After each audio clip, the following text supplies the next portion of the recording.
사랑합니다. 이번 주가 추석 명절이기 때문에 아마 가족들, 어른들을 뵙기 위해서 많이 이동하실 줄로 압니다. 여러분 이동하시는 걸음걸음 안전하시고 가족들을 만난 자리에 편안한 마음만 넘치시고 즐거움만 가득하시기를 바랍니다.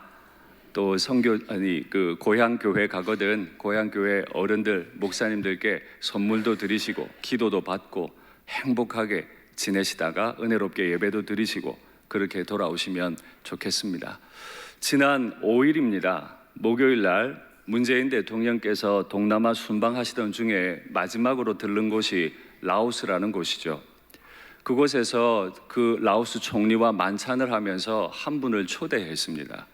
그분은 지난해 우리 교회 강단에 서셨던 이만수 감독입니다.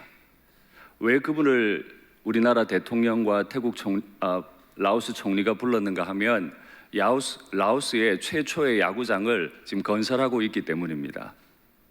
그래서 그분을 초대를 했고 그 자리에서 문재인 대통령은 이만수 감독에게 훈장 이야기를 꺼냈습니다. 정말 대단한 일을 하고 계시다고. 그래서 저는 혹시나 일산교회 얘기가 나오나 제인내 선교사님 얘기가 나오나 기사를 다 뒤져봤는데요, 일산교회 얘기는 없더라고요.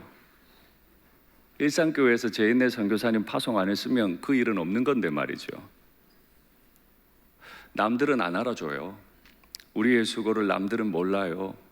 그래도 저는 없던 시절이지만 여러분께서 기도하시고 또 후원하시고 결정하셔서 제상욱 선교사님을 파송하셨고 또 지금까지 기도해 주시고 적지 않은 금액으로 후원하고 계신 것을 여러분 다 잘 아십니다.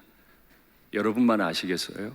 하늘의 하나님께서 다 아시고 하늘의 훈장을 일산교회와 제선교사님께 허락해 주시리라 믿습니다. 복음 전하는 일에 끝까지 헌신해 주시면 감사하겠습니다.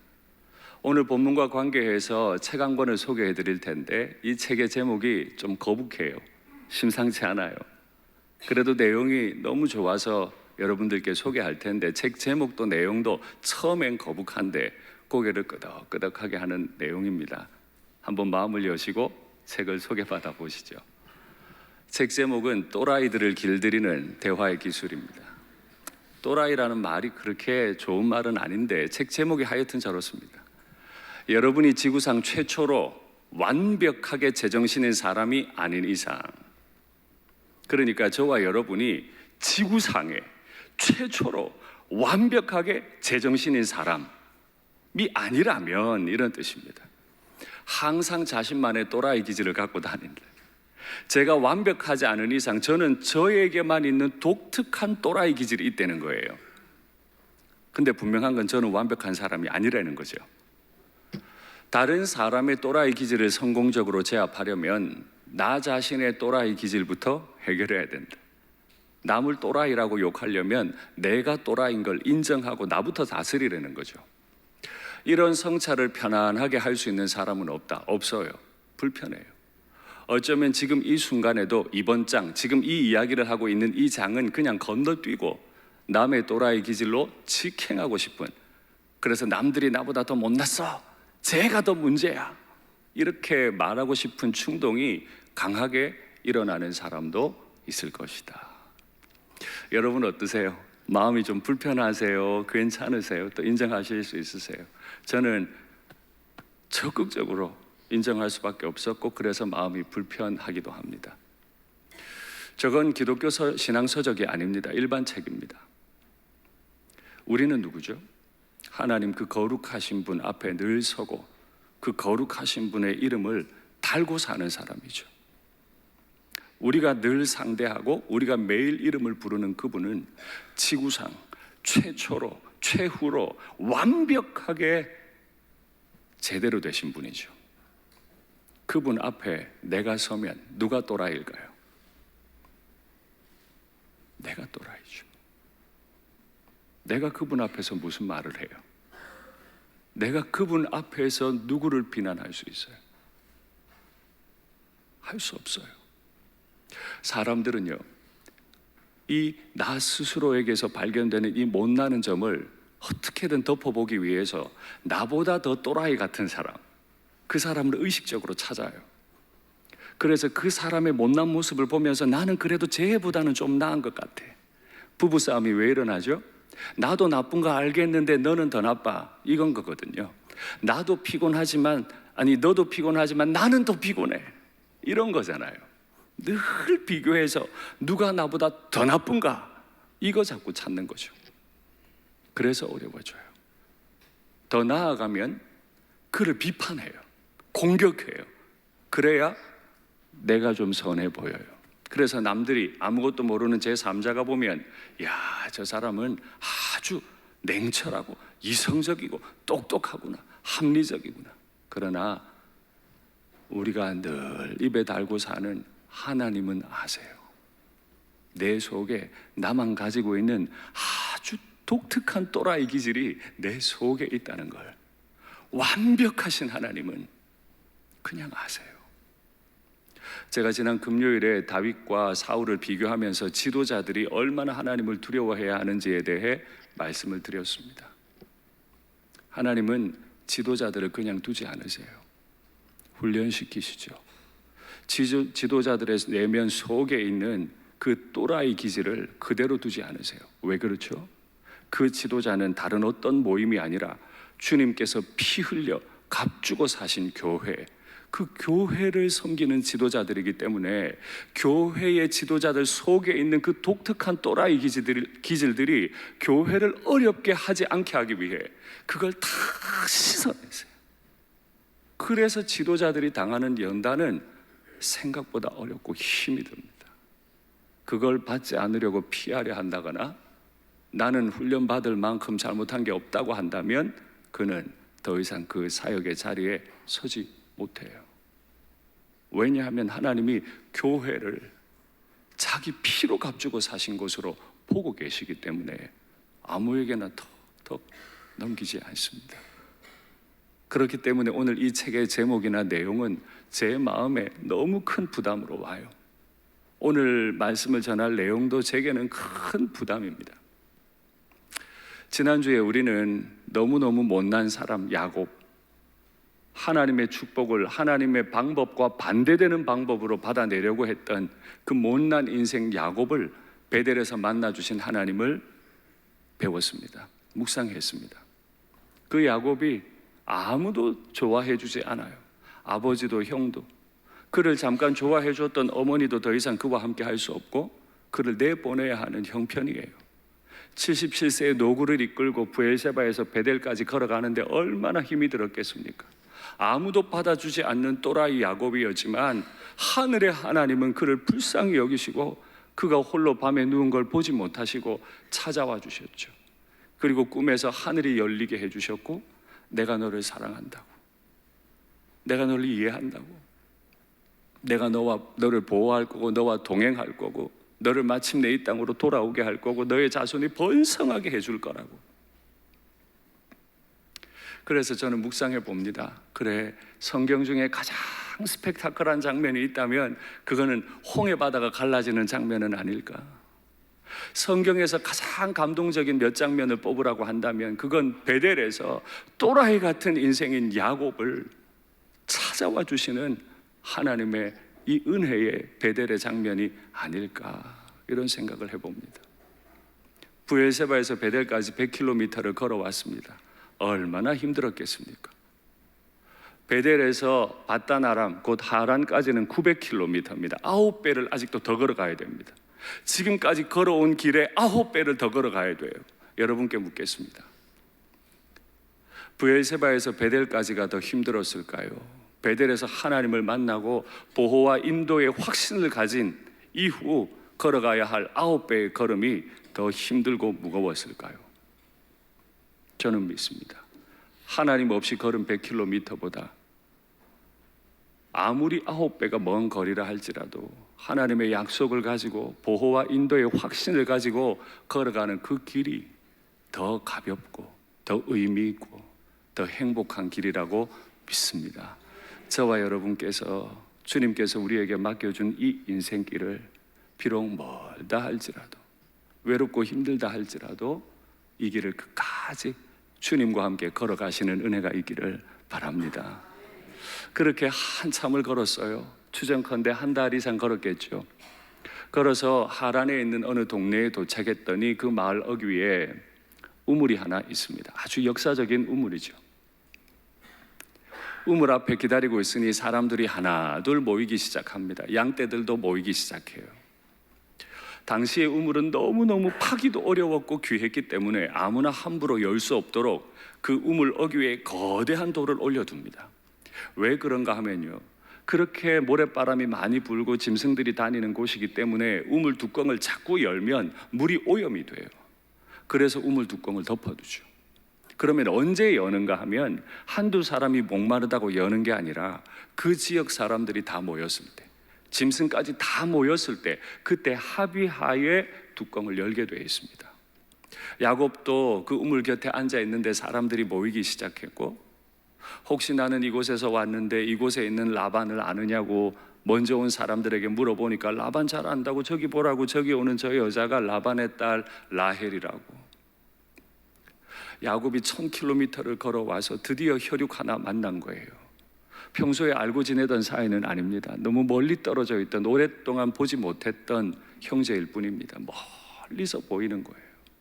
얼마나 반가웠던지 라헬에게 쫓아가서 입을 맞추고 껴안고 펑펑 웁니다. 여러분, 죄인도 울고 싶어요. 또라이 같은 사람도 울 때가 필요하죠. 죄인은 더더욱 그래요. 죄인은 울 자격도 없다? 아니에요. 죄인들은 죄의 짐을 지고 있느라고 힘이 들어서 남 몰래 울 일이 많죠. 그 1000km를 걸어왔는데 내가 왜 여기 있나? 라헬을 보고는 그만 참고 있던 울음이 터졌어요. 펑펑 울어요. 네, 확실히 고생을 한 사람이 좀 달라요. 여태까지 늘 빼앗고 얻어먹던 야곱이 그 거대한 돌을 자기가 직접 옮겨요. 자기는 그 우물에 대한 어떤 주권도 없는 이방인인데도 자기가 그 우물에 있는 바위를 직접 옮기고 그 많은 양들에게 물을 직접 다 먹이는 선을 베풀죠. 고생을 좀 해야 선을 행할 줄 아는 건지 야곱이 그 고생 끝에 사람이 바뀌었어요. 이런 과정을 다 지켜보던 라헬이 사람을 보내서 자기 집에 아버지 지금 혈육인 야곱이 왔다고. 그래서 라반이 막 뛰어왔습니다. 자기 외삼촌을 드디어 만난 거죠. 그에게 과거에 있었던 일들을 다 얘기했다고 오늘 본문이 설명합니다. 그 과거 얘기는 뭐겠습니까? 우리 가정 부자 됐고요, 우리 아버지는 우물만 파면 다 나오고요, 이런 얘기 했겠습니까? 왜 지금 자기가 그 부잣집 아들 노릇 그만두고 여기까지 와야 했는지 설명해야 하지 않았겠습니까? 이런 과정을 거쳐서 형과 아버지를 속이고 축복 빼앗으려 하다가 더 이상 집에 머물지 못하고 도망 나오게 됐습니다. 삼촌, 저를 좀 먹여주시고 재워주십시오. 그때 나이가 77. 인생 살고 77에 또다시 짐이 되는 그 마음의 무게는 얼마나 아프고 힘들겠어요. 설명을 다 들은 라반이 불쌍했나 봐요. 이는 내 혈육이로다 하고 받아들여요. 이제 그 또라이 같은 야곱을 혈육으로 받아주는 사람이 있으니 인생이 좀 편해질까요? 이제 자기를 맞아주는 사람이 있으니까 이제 그곳에 있으면 좀 인생이 회복이 될까요? 한 달여 지나는데 보고 있으니까 야곱이 제법 일을 했나 봐요. 삼촌이 그에게 말합니다. 네가 아무리 내 식구고 내 혈육이라 하더라도 그냥 일 시킬 수는 없을 것 같다. 내가 품삯을 주고 싶은데 어떻게 해주면 좋겠니? 이렇게 물었어요. 그리고 오늘 성경 내용은 바뀝니다. 갑자기 레아와 라헬 얘기로 바뀌어요. 무슨 뜻이죠? 야곱 속에는 돈 필요 없어요. 누구만 있으면 돼요? 사람. 그 사람 중에 누구요? 라헬만 있으면 돼요. 왜 그렇죠? 라헬이 너무 예뻤어요. 그런데 오늘 본문에서 번역이 어려운 부분이 있는데 레아의 시력이 약했다, 바로 이 내용입니다. 레아는 시력이 약했고 라헬은 곱고 아리따웠다, 바로 이 부분이거든요. 당연하죠. 곱고 예쁜 사람 더 사랑하는 게 당연하죠. 그런데 이 히브리어 단어가 만만치 않은 단어예요. 그래서 여러 번역을 한번 여러분 이제 확인시켜 드릴 텐데 되게 재밌어요. 한번 보시죠. 영어 성경에서 레아의 눈은 약했다. 눈이 약했대요. 또 다른 영어 번역본에서는 약한 눈을 가졌다. 독일어 성경에서는 글란즈로스, 이건 희미하다, 흐릿하다 이런 뜻입니다. 레아는 눈이 희미했대요. 그러니까 저 세 개의 번역을 보면 레아의 눈은 아마도 사람이 눈을 껌뻑껌뻑하고 이렇게 봐야 하는 시력이 별로 안 좋았나 봐요. 자꾸 인상을 찌푸려야 되는 그런 상황이었나 보죠.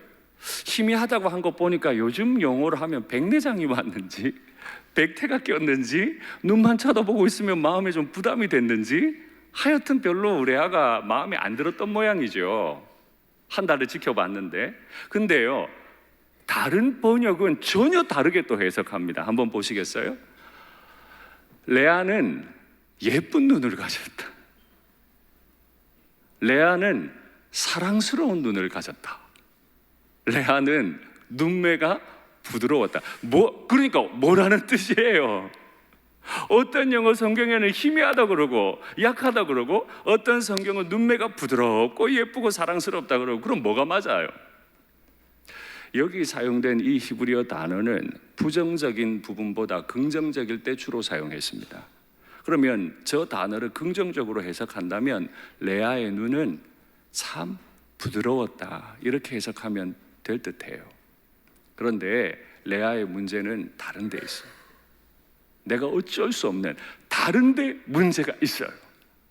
레아의 눈이 아무리 부드러워도, 사람에게 공격적이지 않고 눈매가 늘 부드러운 인상이어도 그만하면 괜찮아요. 왜냐하면 저는 눈이 예쁜 사람이 제 이상형이거든요. 그러니까 레아는 딱 제 이상형이에요. 근데 야곱은 제 이상형을 못 알아보는 거죠. 문제가 있어요. 그 문제를 한번 볼까요? 라헬은 용모와 얼굴이 아름다웠다. 라헬은 용모가 사랑스럽고 아름다웠다. 독일어로 보면 라헬은 아주 아름다웠다. 저 위브아우스라고 하는 단어는 극단적으로, 극도로 이런 뜻입니다. 라헬이 어땠다고요? 극도로 아름다운 거예요. 그러니까 말하자면 한 문장으로 줄이면 이런 거예요. 레아는 예뻤고 라헬은 진짜 예뻤다.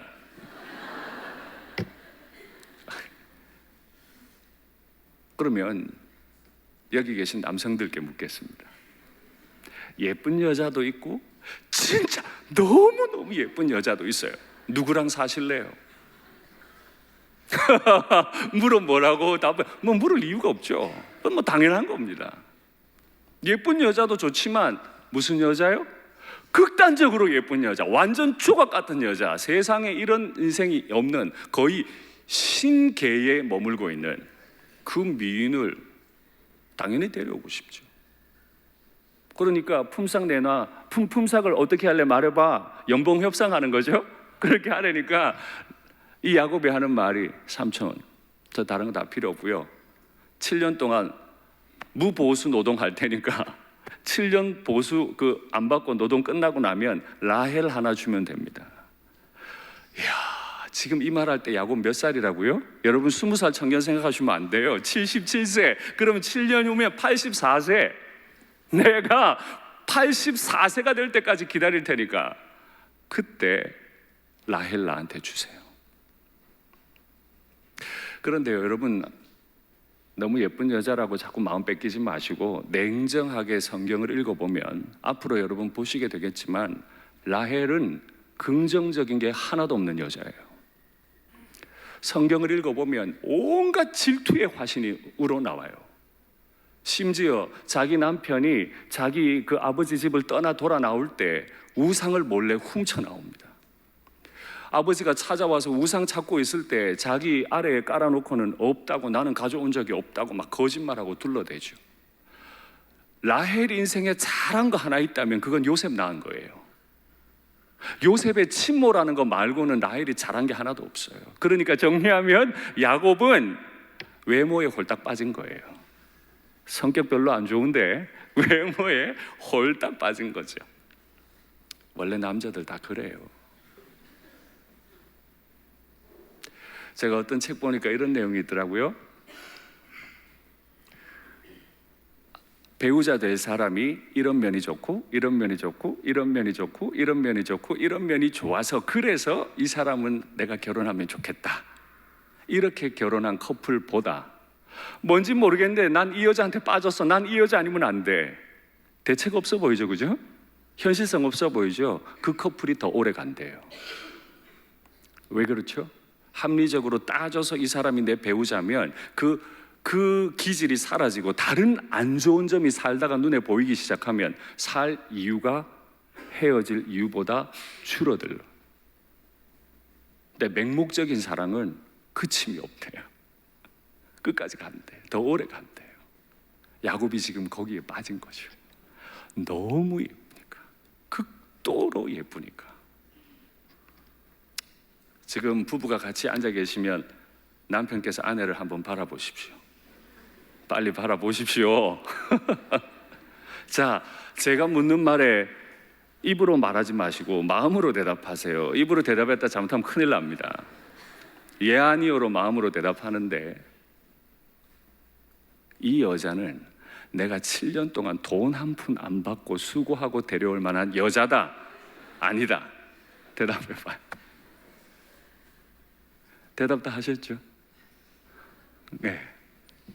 이게 보통 일이 아니에요. 야곱이 그걸 지금 제안한 거예요. 오늘 본문에 보니까 그 7년 동안 기다리면서 수고한 걸 어떻게 여겼대요? 며칠같이 여겼더라. 야곱은 로맨티스트예요. 7년의 그 엄청난 연봉, 그것과 진짜 예쁜 여자, 내가 한번 살아보고 싶은 그 여자랑 사는 걸 확 바꾼 거죠. 우리 아들들이 이런다면 이거 받아들일 수 있을지 모르겠습니다. 아버지, 난 저 여자한테 미쳤어요. 7년 동안 아버지 저는 돈 못 벌어요. 이 여자만 얻으면 돼요. 이러고 막 또 따라다니면 이걸 놔둬야 하는 건지 말아야 하는 건지 지금 야곱이 그러고 있습니다. 더구나 나이가 77세, 아직도 철이 안 든 것처럼 보여요. 7년이 지나갑니다. 며칠같이 여기며 열심히 일을 합니다. 한 번도 사랑해 본 적이 없고 그저 남의 거 뺏고 싶었던 야곱의 마음에 변화가 일어나는 거예요. 다 주고도 가져오고 싶은 하나가 있는 거예요. 그렇게 수고하고 7년이 다 됐네요. 얼마나 기뻤겠습니까? 삼촌, 이제 때가 됐으니 아내를 내게 주십시오. 라반이 잔치를 열어줍니다. 그리고 그날 밤에 신혼 첫날 밤을 보내고 그 다음날 아침에 일어나 봤더니 큰일 났어요. 자기가 동침한 여자가 7년을 며칠같이 여기게 만들었던 극도로 아름다운 여인이 아니라 눈만 예쁜 레아가 잠들고 있어요. 예쁜 눈마저 감고 자고 있어요. 예쁘지도 않아요. 이거 어떻게 하면 좋아요? 이제 어떻게 하면 좋아요? 그래서 삼촌에게 찾아가서 이렇게 말합니다. 외삼촌이 나를 속이심은 어찌 됨이니까? 왜 나를 속이셨습니까? 속인 게 맞아요. 왜 나를 속이셨습니까? 그러니 라반이 하는 말이 너무 마음 아픈 말이에요. 우리 지방에서는 언니보다 아우가 먼저 시집 가는 법이 없다. 이 두 말을, 이 두 대화를 한번 포개서 보실래요? 외삼촌이 나를 속이심은 어찌 됨이니까? 언니보다 아우를 먼저 주는 것은 우리 지방에서 하지 않아야 하는 바다. 빨간 글자로 지금 강조가 되어 있는 걸 한번 보세요. 속이심, 언니, 아우, 먼저. 저거 7년 전에 야곱이 했던 거예요. 아니, 형이면 다냐고. 형이면 장자권도 가지고 축복도 가지냐고. 저거 내가 먼저 가질 거라고. 형이 도착하기 전에 내가 먼저 도착해서 내가 먼저 아버지를 속이고 내가 그 축복 가져올 거라고. 7년 전에 자기가 아버지와 형에게 했던 행동이 그대로 자기에게 돌아오고 있어요. 여러분, 무섭죠? 전 그래서 하나님이 너무너무 무서워요. 베델에서 하나님 만난 경험은 너무너무 좋지만 하나님이 저의 과거를 기억하시고 제가 7년 전에 한 일, 그걸 그대로 제하게 갚으실까 두렵다는 얘기죠.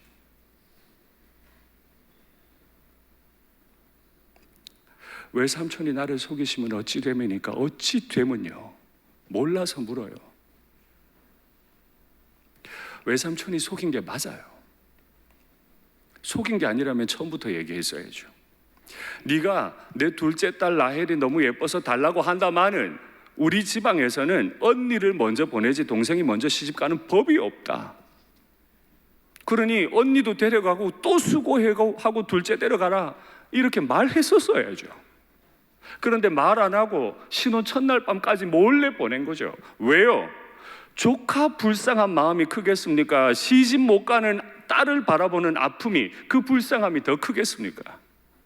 물은 무엇 하겠습니까? 조카가 아무리 아픈데 내 딸이 아픈 것보다 더 아프겠습니까? 큰딸이 노처녀로 늙어가는 거 못 보겠는 거죠.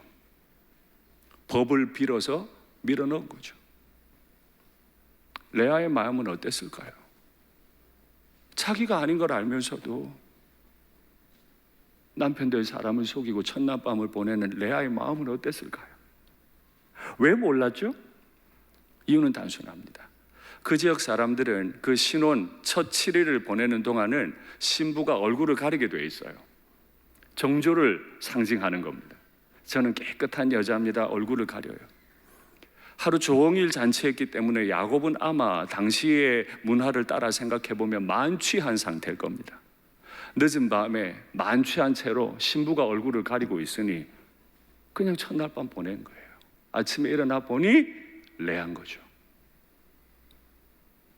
외삼촌이 나를 속이시면 어찌 됨이니까. 7년 전을 기억해야만 하죠. 처음에 말씀드렸습니다. 야곱이 베델에서 하나님을 만난 건 너무 감격적이고 은혜롭습니다. 야곱이 그 베델에서 하나님을 감격스럽게 만난 이후에 바로 천국 갔더라면 그는 이 고난을 겪지 않아도 돼요. 이 속임을 당하지 않아도 돼요. 그런데 문제는 그가 주님 만나고 바로 천국으로 가지 않는다는 데 있습니다. 더구나 그 야곱에게 주신 하나님의 약속은 너와 너의 후손이 복의 근원이 된다는 겁니다. 한마디로 이 땅의 지도자가 된다는 거예요. 지도자가 될 사람들은 하나님 한번 은혜의 자리에 만난 게 전부일 수 없어요. 그건 이제 시작이에요.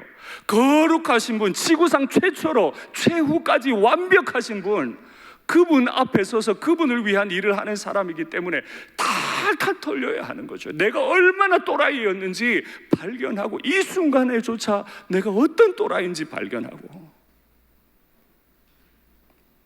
거룩하신 분, 그 동역자라는 이름을 얻을 수 있도록 훈련되려면 어떤 아픔을 겪어야 되겠습니까?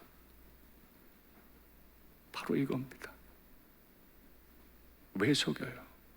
하나님은 사람을 속이거나 사람에게 속지 않으세요. 사람은 직분에 속을 수 있어도 하나님은 직분에도 속지 않으세요. 사람은 체하는 데 속을 수 있어도 하나님은 체하는 데 속지 않으세요. 속이실 필요도 없어요. 하나님은 사람을 이용하시지도 않고 이용당하시지도 않으세요. 하나님은 거룩하신 그분은 당신의 일을 꿋꿋하게 해나가십니다. 그 속에 지금 야곱이 들어온 거예요. 야곱이 12지파의 지도자가 돼서 마침내 천국의 주인 노릇을 하는, 천국의 지도자의 역할을 하는 사람이 되어야 할 것이기 때문에 하나님은 야곱이 속임 당하는 것을 그대로 보고 계시는 거죠. 그리고 어떻게 해요? 깜짝 놀랐지만 그 법을 따라 레아와 함께 7일을 다 보내야 해요. 마음이 어떻겠어요? 여러분, 그래도 눈이라도 예쁘니까 뭐 이렇게 할까요? 7년을 사랑한 여자가 있는데 그 여자를 두고 그 여자의 언니와 7일 동안 허니문을 보내야 돼요. 그리고 7일이 지나자 자기가 정말 사랑했던 그 여자와 함께 살 허락을 받게 됐어요. 신혼이 완전히 망가졌어요. 그리고 또 7년을 무료 봉사해야 돼요. 그래서 저는 하나님이 두렵습니다. 그러나 또한 저는 하나님을 기대합니다. 왜요? 저의 또라이 기질을 잘 아시는 하나님이 제 속에 있는 것들을 다 씻어내시고 나면, 제가 훈련 자리에서 도망가지만 않으면, 내 마음대로 난 훈련이 필요 없다 말하지만 않으면, 하나님이 제 때를 벗겨내실 때까지 가만히 때 벗김 당하고 있고 나면, 때가 되면 하나님이 저를 지도자로 세우시지 않겠습니까? 하나님이 여러분을 지도자로 세우시지 않겠습니까? 저는 그 하나님을 기대합니다. 말씀을 맺겠습니다. 때로는 7년의 기다림이 물거품이 되는 어려움을 경험할 겁니다. 왜 사람들이 나를 속이냐고, 왜 나는 이렇게 억울한 일만 당하느냐고 말하고 싶을 겁니다. 그건 하나님이 나를 너무 잘 아시고 나를 너무 사랑하셔서 나를 다 깎아내시고 정금같이 만드시고, 하루를 살아도 주를 위해, 100년을 살아도 주를 위해, 주님의 몸된 교회와 하나님의 나라를 위해 아름답게 사용해 주실 것을 믿습니다. 우리의 마지막이 아름다울 것을 믿습니다. 우리 찬송할까요? 나의 길, 나의 길 오직 그가 하시나니, 나를 단련하신 후에 내가 정금같이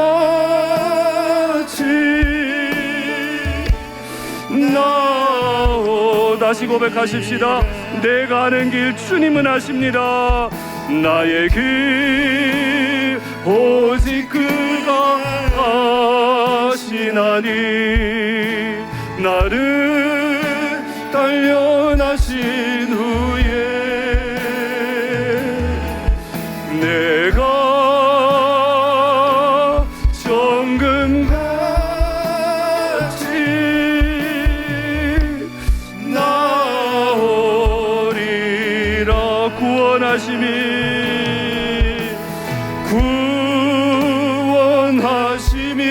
보좌에 앉으신 우리 하나님과 어린 양께 있도다. 구원하심이 보좌에 앉으신 우리 하나님과 어린 양, 그 거룩하신 분, 그 하나님의 보좌 앞에 서 보십시오. 구원하심이 보좌에 앉으신 우리 하나님과 어린 양께 있도다. 구원하심이 보좌에 앉으신 우리 하나님과 어린 양께 있도다. 여러분, 눈을 감고 우리의 내면을 한번 돌아보시죠. 외삼촌이 나를 속이시면 어찌 됨이니까?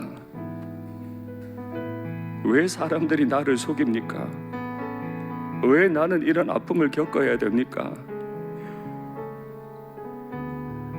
이 교회의 지도자들이신 저와 우리 장로님들과 주일학교 선생님들, 잘 들으셔야 돼요. 지도자일수록 주님은 더 훈련시키세요.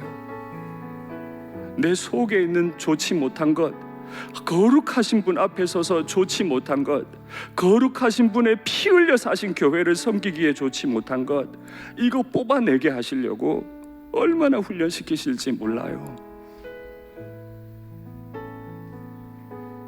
외삼촌이 나를 속이시면 어찌 됨이니까? 답은 내가 너를 사랑한다예요. 내가 너를 사용하기 원해서다예요. 억울함을 당하셨습니까? 외로운 마음이 있으세요? 남들이 알아주지 않으십니까? 어쩌면 이번 명절 귀향길 또 마음에 부담이 되실지 모르겠습니다. 왜 나는 여자로 태어나서, 왜 나만, 왜 나는 믿지 않는 가정에 태어나서, 왜 나는 믿지 않는 시부모를 만나서, 왜 나는 믿지 않는 처부모를 만나서 온갖 말 다 하고 싶을 거예요. 왜 나는 이렇게 가난해서 다 말하고 싶을 거예요. 억울한 것도 많지만 우리가 찬송한 대로 또 우리가 말씀 들은 대로 날 정금같이 나오게 하실 주님을 기대합니다. 마음에 분노가 일어날 때 내 앞에 서 계신 지극히 거룩하신 그분, 그 하나님의 십자가를 기억하십시오. 이 시간에 우리 한번 기도할까요? 주님, 내 마음이 이렇게 요동치고 어렵습니다. 나를 도와주시옵소서. 주님 이름 부르고 기도하겠습니다. 주여, 하나님 아버지, 내가 그렇게 믿고 7년을 사랑하며 달려온 그 길이 이렇게 배신감이 느껴지고 이렇게 아픈 마음이 있습니다. 왜 나를 속이느냐고 사람들에게 묻고 싶지만 여전히 하나님 앞에 엎드려 훈련받습니다. 하나님, 이 연약한 인생을 불쌍히 여기시고 내 속에 있는 나의 의의를, 내 지혜를 신뢰하는 것을 무너뜨리게 하시고 나를 우상으로 섬기는 우상 숭배를 멈추게 하시고 오직 주님만 바라보는 은혜가 있도록 주여 우리에게 은혜 베풀어 주시옵소서. 왜 나만 이렇게 어려워야 하는지, 언제까지 어려워야 하는지, 언제까지 이렇게 손해봐야 하는지 때로는 하나님 앞에 마음 아프게 질문합니다. 그러나 주님이 나를 연단하신 후에는 내가 정금같이 나올 줄 믿습니다. 나를 속이시지 않으신 하나님, 한번 함께 계시겠다고 하면 끝까지 함께 계실 하나님, 내가 복의 근원이 되게 해주실 하나님, 나를 번성하게 하실 나의 하나님, 그 하나님이 나를 훈련시키십니다. 감당하게 하시고 견디게 하시고 은혜 충만하게 하셔서 마침내 하나님 보시기에 아름다운 일꾼으로 세워지도록 우리를 도와주시옵소서. 그 못나온 그 또라이 야곱도 12지파의 어른으로 세워주셨다면 나도 그렇게 세우실 것을 약속의 하나님을 믿사오니 우리를 도와주시옵소서. 내 걸어온 길이 야곱의 길과 같아서 나는 모르지만 하나님은 아시는 내 속에 좋지 못한 것들을 다 뽑아내시기 위해서 주님의 제자요 동역자로 세우시기 위해서 이렇게 나를 연단하셨습니까? 앞으로 걸어가야 할 길도 너무 힘들지만 주여 고요히 기도합니다. 이 연단의 자리를 뛰어나가지 않게 하옵소서. 연단의 자리를 피하지 않게 하옵소서. 포기하고 떠나지 않게 하옵소서. 하나님이 베푸시는 연단을 잘 감당하고 마침내 12지파의 어른과 이스라엘의 어른으로 거듭났던 야곱과 같이 우리 각자의 자리에 세워주신 곳에서 주님의 동역자라는 아름다운 이름을 얻도록 우리를 도와주시옵소서. 이번 명절에 수고하셔야 될 많은 분들을 주님께서 위로해 주시옵소서. 특별히 믿지 않는 어른들, 그 가정 분위기를 견디기가 어려운 분들도 계신 줄 압니다. 이번 명절 평안하게 하시고 오가는 걸음 안전하게 하시고 그 눈물의 기도가 하늘에 다 속히 그 가문이 예수님의 가문이 되게 하여 주시옵소서. 주 예수님 이름으로 기도하옵나이다. 아멘.